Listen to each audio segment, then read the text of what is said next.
তোমাদের সামনে চলে এলাম। আর আশা করছি তোমরা ভালো আছো, আমার সকল পরিবার, আমার সকল দর্শক বন্ধুরা। আর আমিও খুব খুব খুব ভালো আছি। এখন আমরা যাচ্ছি বড় কাছারিতে। আর বড় কাছারিতে যেতে যেতে আমি জোয়ান খেতে খেতে ভাবছি বড় কাছারিতে পৌঁছে যাবো। সেই ভেবে আমি গালে জোয়ানও নিয়ে নিয়েছি। আর ভগা যাচ্ছে, ভগার মা, ভগার মেয়ে আর ভগার বৌমা। ভগার বৌমাকে পিছনে বসিয়েছে, বাদ বাকি সব ওরা গাড়ি জুড়ে বসে পড়েছে। ভগার বৌমা কি অবস্থা দেখেছো দেখেছো? আমি ক্যামেরা করতে করতে তোমাদের সবটাই দেখাচ্ছি। দেখো পুরো গাড়ি রিজার্ভ করা, ভগা, ভগার ছেলে, ভগার মেয়ে, ভগার বৌমা সব একসাথে গাড়িতে উঠে যাচ্ছে। এমনিতেই তো কোনো ছোটখাটো জিনিস পড়লে আমার আনন্দের আর শেষ থাকে না। অমনি দবাং করে ভগা এসে বললো আজকে বড় কাছারি যাওয়া হবে। আর আমিও সঙ্গে সঙ্গে রেডি হয়ে গেলাম। দুপুর তখন 3টে বাজে। আমি ভগা, ভগার ছেলে, ভগার মেয়ে আর সবাই মিলে বেরিয়ে পড়লাম গাড়ি করে। আর তারপরে আমাদের বাঘপাড়ায় আমরা দাঁড়িয়েছিলাম, কারণ দুটো বাঘ আছে বলে। না না, আমাদের গিলতে আসবে না, আমাদের সঙ্গে যাবে বড় কাছারিতে। সেই জন্য দুটো বাঘকে আমরা ফোন করে করে করে করে করে করে ফোনে আর পেলাম না। তারপরে বাঘ ধরবার জন্য আমরা সুন্দরবনের দিকে রওনা হচ্ছিলাম। দুটো বাঘকে অনেক ফোন করার পরে পরে পরে পরে তারপর বাঘ দুটোকে পাওয়া গেল। একটা বাঘিনী ফোন ধরে বলল যে আমি এখনো সাজছি। ঠিক আছে, তোমরা এখনো সাজো, আমরা তাহলে বেরিয়ে পড়বো কি? হ্যাঁ হ্যাঁ হ্যাঁ, বেরিয়ে যাও তোমরা, আমরা তোমাদের পিছনে পিছনে দৌড়ে দৌড়ে যাবো। আমরা তো বাঘ, তোমাদের ধরে ফেলবো খুব তাড়াতাড়ি। বাঘেদের কথা শুনে আমরা আর দাঁড়ালাম না, আমরা এবারে বেরিয়ে পড়লাম গাড়ি নিয়ে। গাড়ি নিয়ে যেতে যেতে যেতে যেতে বাইরের এই যে দৃশ্য, এই প্রকৃতির দৃশ্য দেখতে দেখতে আমরা যাচ্ছি। তারপরেই পেলাম গুয়ের গন্ধ। যা বাবা, এখানে গু কে হেগে রেখেছে কে জানে। আমারই নাকে যত গন্ধগুলো আসছে চারিদিক থেকে। এতক্ষণ আমি নাকটা বন্ধ করতে পারছিলাম না, কারণ সবাই আমার দিকে দেখাচ্ছিল। তারপরে আমি আর গন্ধ সহ্য না করতে পেরে নাক টিপে আমি বড় কাছারির দিকে রওনা হলাম। এত হাগা কে হাগলো কে জানে। কাঠ ফাটা রোদ, মানে 3 বোতল জল নিয়ে গিয়েছিলাম। 3 বোতল জল শরীরে ঢুকিয়ে নিয়েছিলাম, তারপরে ঘামের মাধ্যমে শরীর থেকে বেরিয়ে গেল। এ কি অবস্থা! এত রোদে কেউ ঘুরতে বেরোয়? আমাদের মতো ছিটিয়ার না থাকলে এরকম কাজ কেউ করে না। গুয়ের গন্ধ শুকতে শুকতে শুকতে শুকতে আমরা ফাইনালি বড় কাছারিতে পৌঁছে গেলাম। আর বড় কাছারিতে পৌঁছে যাওয়ার পরে ভয় লাগতে গেল। গাড়ি রাখার জায়গাটা প্রথম ভুলে গিয়েছিল, কারণ অনেকদিন পরে পরে আসা হয় তো এখানে, সেই জন্য। এটা হচ্ছে আমাদের একটা রিলেটিভ, আমি জানি না এটা কে হয়, দাদু কি কাকা আমি বুঝতে পারছি না। আমরা যেতেই উনি খুব হাসাহাসি করছিল, কি জানি কি অবস্থা আমি বুঝতে পারছি না। এই হাসাহাসি দেখে আমি ওখানে পুরো ক্লান্ত হয়ে পড়েছি। ভাবছি যে এরা কারা, আমাদের দেখে এত হাসাহাসি কেন করছে। যাক আমি এখানে শুয়ে পড়ি। খুব জায়গাটা সুন্দর। আর এখানে জায়গায় শুতে গেলে, বসতে গেলে, হাঁকতে গেলে কোনো পয়সা লাগে না। শুধু দোকান থেকে ওদের পোশাক কিনলেই হবে, এছাড়া আর কোনো কিছু লাগে না।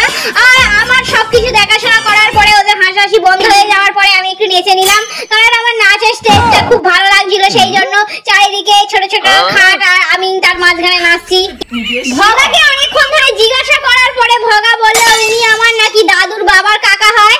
আমি তো বুঝতেই পারলাম না সম্পর্কটা ঠিক কিরকম ছিল। যাই হোক, সম্পর্কটা যাই হোক না কেন, এখানে থেকে মজাই এসে গেল খুব তাড়াতাড়ি। আর দেখতে পাচ্ছ আমাদের এই ছোট মানুষ, এও একটুকে বললাম একটুখানি নাচতে। ওর নাচের কোনো ইচ্ছাই নেই, কেন বলতো গাড়ি করে আসছিল যখন, তখন অনেক ধুলো খেতে খেতে এসেছে। সেই জন্য রাস্তায় তো আর কিছু ছিল না, ধুলোটাই ছিল, তাই ধুলো খেতে খেতে ও বড় কাছারি পৌঁছে গেল। এই দোকানেই ছিল একটা কৃষ্ণ, আর কৃষ্ণ প্রণাম করে কৃষ্ণকে দুটো গালে হামি খেয়ে আমি বেরিয়ে পড়লাম পুজো দিতে। সবাই মিলে এইদিকে চারিপাশের পরিবেশটা তোমরা দেখো, খুব সুন্দর লাগছে চারিদিকে, কিন্তু অনেক প্লাস্টিক পড়ে আছে, এটা কিন্তু খুব খারাপ লাগলো আমার দেখে। আমরা বড় কাছারি পৌঁছাতেই বাঘেরা এসে হাজির হলো। 3টে বাঘ একসাথে এসেছিল। এটা হচ্ছে আমাদের ছোট বাঘ, আর ছোট বাঘের মা বাবা সবাই এসে, মানে 3টে বাঘ নিয়ে আমরা এসেছি। এই যে একটা বাঘিনী, এই বাঘিনীটাকে দেখে না, আর ওর বাবাকে তো দেখেই নিলে। বাঘেরা সব আমাদের সঙ্গে পুজো দিতে যাচ্ছে, কি বলবো, আর ভালো লাগে না। ছোট বাঘের তো খুব আনন্দ হচ্ছে, কারণ ছোট বাঘ এতদিন ভাবতো যে আমি তো সুন্দরবনে থাকতাম, আমি তো এইসব জিনিস চিনি না, জানি না। বাঘ হয়ে আমি খুব ভালোই আছি। এখন আমি এসে গেছি বড় কাছারি, বাঘ যাচ্ছে বড় কাছারিতে। আমি তো কি বলবো, আমি আশ্চর্য হয়ে যাই, বাঘেরাও বড় কাছারি আসতে পারে এটা আমি ধারণা করতে পারছিলাম না। কি বলবো, আমার বলার আর কিছুই নেই। বাঘে আমার হাত ধরেছে, বলছে চলো আমাকে নিয়ে চলো ঠাকুরের কাছে। ছোট বাঘের কি কাণ্ড দেখো। আর বড় বাঘটাকে দেখতে পাচ্ছ, ধূপ নিয়ে ছুটি করছে ঠাকুরকে দেবে বলে। এরকম বাঘ তোমরা আগে দেখেছো কোথাও? এদিকে ভগা আগে চলে যাচ্ছে। যাচ্ছে, কারণ ভগা ভাবছে যে আমি এদের সঙ্গে থাকলেই আমার পিছনে বাঁশ হবে, সেই জন্য আগে থেকেই আগের দিকে চলে যাচ্ছে। কিন্তু যে যাই করুক না, আগে গেলে কি হবে, বাঁশটা ওনার পিছনে ঠিক হয়েই গেল। সুন্দরবনে দৌড়ায় বলে এদিকে আমাকে টানতে টানতে নিয়ে যাচ্ছে, আমি যে এক মুটকি আর এই দুটো বাঘ আমাকে টানতে টানতে নিয়ে যাচ্ছে। তারপর আমি বাঘকে ধরে যখন ঘাটের পাড়ে বসেছিলাম, তখন ওরা গেল পুকুরে স্নান করার জন্য, কিন্তু ভাবলো যে বাড়ি থেকে তো স্নান করে এসেছি, এখন বাজে 4টে, মাথা খারাপ আছে নাকি, এখন কেউ স্নান করে নাকি, এখন স্নান টান করবো না, চল। ভগা আগে চলে যাচ্ছে ভগার মেয়েকে রেখে দিয়ে। কি আর বলবো, এদের কোনো কাণ্ড জ্ঞান আছে দেখেছো? এত রোদ যে বাঘেদের গরম হচ্ছিল, বাঘেরা আর থাকতে চাইছিল না। ওখানে কিছু সিট করা ছিল, সিটগুলো গরমে আগুন হয়েছিল। বাঘ যেই বসেছে সিটে অমনি পিছনটা পুড়ে গেল, সেই জন্য বাঘ উঠে দাঁড়িয়ে পড়লো। এই দেখ, বড় বাঘটা আমাদের পেছনেই ছিল, এসে গেল, কি করে এলো রে বড় বাঘটা এখানে? ওখানে জল টল ঢেলে কোনো রকমে আমি সিটে বসালাম আর আমিও বসে পড়লাম। উফ, আমার পিছনটা তো এবার যাচ্ছে পুড়ে, কি আর করা যাবে, আমার আর ভালো লাগছে না। আমি কি করব এবার? আমাকে মনে হয় এবার বাড়ির দিকেই চলে যেতে হবে, কিন্তু না, আমি এত সহজে বাড়ি যাওয়ার পাত্রী নই। আমি পুরো সন্ধে বেলা, তারপরে আমি বাড়িতে যাব, আমাকে চারিদিক চারিদিক চারিদিক ঘুরতে হবে। বন্দুক খাবে, বন্দুক, হ্যাঁ বন্দুক খাবে হচ্ছে।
আমরা 3 পাক মন্দির ঘোরার পরে তারপরে আমরা উঠলাম বাবার কাছে। এই হচ্ছে সেই বাবা বড় কাছারি, আর এখানে যে যেরকম ভাবে মানত করবে তার মানত পূর্ণ হয়, আর সেই হিসাবে এখানে পুজো দিতে আসে সবাই। আর ওপরের গাছে দেখতে পাচ্ছ কিছু মৌমাছি মৌচাক বুনেছে, আর আমি অনেক বাতাসা পেয়েছি, কারণ আমি অনেক বাতাসা গুড়িয়েছি। আর এরা হচ্ছে রাধা কৃষ্ণ সেজে নিয়েছে আগের থেকেই। বাবা শিবের গলার মালা থেকে ওরা মালা পরে নিয়েছে, আর বাবাকে দেখেছো তো পুরো মালায় ভর্তি, বাবার মুখ দেখাই যাচ্ছে না। আর এখানে অনেক খেলনার দোকান আছে, আর বাচ্চারা যেহেতু খেলনার বায়না করছিল সেই জন্য আমরা মেলাটাকে বারবার করে ঘুরছিলাম। মেলাটাকে বারবার করে ঘোরার পরে তারপরে আমরা চলে গেলাম আমাদের গন্তব্যস্থানে। সেখানে গিয়ে আমরা আগে বাতাসা বা যা কিছু পুজো দেওয়া হয়েছিল সেগুলো পুজো দিয়ে সেগুলোকে প্যাকিং করে নিয়ে আবার আমরা মেলায় ঘুরতে চলে এলাম। আমাদের ছোট বাঘ নিয়েছে সেলুনের সমস্ত জিনিস, চুল কাটার জিনিস, আর আমাদের মেয়েটা নিয়েছে পুতুল। পুতুলের চুল নাকি বড় হলে ওই সেলুনেই নিয়ে যাবে চুল কাটাতে। আদেও ওই সেলুনের কাঁচি ছুরিগুলো ওর কাছে থাকবে তো? যদি না থাকে আমাদের মানুষ, কিন্তু পুতুলের চুলগুলো বড় হয়ে যাবে আর চুল কাটানোর জায়গাও নেই। যাই হোক, আমার শ্বশুর এমনিতেই চুলের মিস্ত্রি, চুল কাটার মিস্ত্রি, সে চুল যদি কেটে দেয় দয়া করে পুতুলটার তাহলেই হবে। এরপরে আমরা জিভে গজা নিয়ে জিভে গজা খেতে খেতে চারিদিকটা ঘুরতে আরম্ভ করে দিলাম। তারপরেই এসে গেল আমার বরের খ্যাঁচ, আর আমার বরের খ্যাঁচে এসে গেল কি আংটি কিনবো। কি জানি ওদের কি মাথায় ঢোকে, বলে আংটি পরলে নাকি ইনকাম বাড়বে, আমি তো বুঝি না। আর আংটি আমি বলেছি যে আংটি পরবে, আংটি পরে বিছানায় শুয়ে থাকবে, দেখবে তোমার ইনকাম চট করে বাড়বে। এরপরে দেখো জিভে গজা, আমি যত জিভে দিচ্ছি জিভের সাথে আমার গজা মিলিয়ে যাচ্ছে। জিভে গজাটা খেতে এত সুন্দর ছিল কি বলবো, সবে ভাজছিল আর গরম গরম ছিল, নরম নরম, জাস্ট ফাটাফাটি ছিল, তেমনি মুচমুচে। আমাদের এখানে পরিবেশটা অনেক ঠান্ডা ছিল, তাও ভগা একটা পাখা কিনলো, কারণ ভগার ঘরে যদি কারেন্ট অফ হয়ে যায় এই পাখা নিয়েই সে হাওয়া খাবে বলে ঠিক করেছে। তাই সে একটা পাখা নিয়েছে, পাখা নিয়ে সে একেবারে ক্ষান্ত হয়ে পড়েনি, তার আরো কিছু কেনা বাকি আছে। সেই জন্য সে বাচ্চাদের ওই সবগুলো কিনে দেওয়ার পরে জিলিপি কিনলো। কি জানি জিলিপির পেঁচে মন ভরে গেল, আরো জিলিপি যদি মনের মধ্যে ঢোকায় পেঁচে ভর্তি হয়ে যাচ্ছে আরো মনটা, আমি বুঝতেই পাচ্ছি। তারপরে আমরা সেই ছোট পার্কে চলে গেলাম, সেটা বড়গাছাড়িতেই আছে। তোমরা বড়গাছাড়িতে গেলে দেখতে পাবে পার্কগুলো খুব সুন্দর। আর এখানের হরিণগুলো আগে থেকেই মোটা মোটা, কারণ এখানের হরিণরা অনেক ঘাস খেয়ে মোটা হয়ে গেছে, একটা বাচ্চা হয়ে গেছে। হরিণীর সবাই দুজনকে দেখলে তোমরা বুঝতেই পারবে তার বাচ্চাটাও ওদের সাথেই আছে। আর পাশেই আছে হাতি, আর হাতির সঙ্গে আমাদের ছোট বাঘ তার মা দুজনে ছবি তুলছে এদিকে। আর হাতিটাও বেশ খেয়ে খেয়ে মোটা হয়ে গেছে। আসলে এখানে যারা যারা আছে, ওরে বাবা এখানে তো আবার হাতির বাচ্চাও আছে। হাতির বাচ্চাটাকে সঙ্গে নিয়ে হাতি যাচ্ছে স্নান করতে। তো হাতি যতক্ষণ স্নান করবে ততক্ষণ আমরা কিছু পোজ দিয়ে ছবি তুলে নিলাম। পোজগুলো ছিল অনেক ভালো, কিন্তু হাঁপে গেছে আমাদের ভগা। সেই হাঁপানিতে ভগা আবার পাখা নেই বলে নিজের হাত পাখা দিয়ে হাত পাখা করছে। এদিকে আছে পান্ডা, আর দুটো পান্ডা লুকোচুরি খেলছে, এ বলছে ওকে দেখবো না, ও বলছে ওকে দেখবো না। তারপরে আমরা চলে এলাম বাওয়ালি রাজবাড়িতে। আর রাজবাড়িটা ছিল অনেক সুন্দর, ভাবছিলাম এখানে আমি একটা নৃত্য করব। এটা নৃত্যটা ছিল এরকম, আমি যে তোমার। যে আমি চুলটা খুলে পোজ দেওয়ার জন্য রেডি হচ্ছিলাম, আমার বর বললো যে তোমাকে এক্ষুনি একদম মেরেই ফেলবো। অমনি আমি ভয়ে আমি চুলটা গুটিয়ে নিলাম, কারণ আমার শিব যদি রেগে যায় আবার তুমুল কাণ্ড হয়ে যাবে।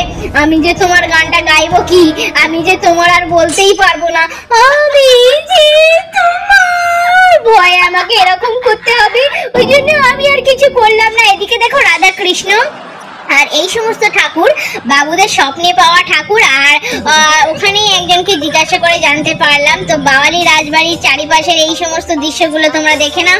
এখানে আগে নাকি অনেক খুব মেলা হতো, আর খুব পুরাতন জিনিস, এগুলো তোমরা খুব ভালো করে দেখতে পাচ্ছ। এখানে চারিপাশটা মন্দিরগুলো খুব পুরাতন ছিল, আর এইগুলো চারিপাশটা আমরা ঘুরছিলাম। এখানে আগে অনেক মেলা হতো, আর এখনো মেলা হয়েছে। আর আমরা এসেছি ভাঙা মেলায়, মেলা গুটিয়ে সবাই বাড়ি চলে যাচ্ছে এই সময়, আর সেই মেলায় আমরা এসেছি। আর চারিদিকের মন্দিরটা দেখো, পুরো দক্ষিণেশ্বরের মন্দিরের মতো দেখতে। আর চারিপাশটা দেখো খুব সুন্দর, খুব বড় এলাকা নিয়ে এই জিনিসটা হয়েছে। চারিদিকের মন্দিরগুলোতে এখনো ঠাকুর আসেনি, এইসব মন্দিরগুলো এখন নতুন করে আবার হয়েছে। আর এখানেই হয় হোলি উৎসবটা, এখানেই হয় হোলির বড় উৎসবটা, এখানেই হয়। আর খুব সুন্দর চারিপাশটা। আর যখন আমরা ওই রাধাকৃষ্ণের মন্দিরে ঢুকেছিলাম, পরিবেশটা ভীষণ শান্ত ছিল, আর পায়রা ডাকছিল, আর সব চারিদিকে যেন মনে হচ্ছে একটা ভয়ানক। আর এখানে শুটিংও হয়, অনেক নায়ক নায়িকারা এসে এখানে শুটিংও করে এই রাজবাড়িতে। আর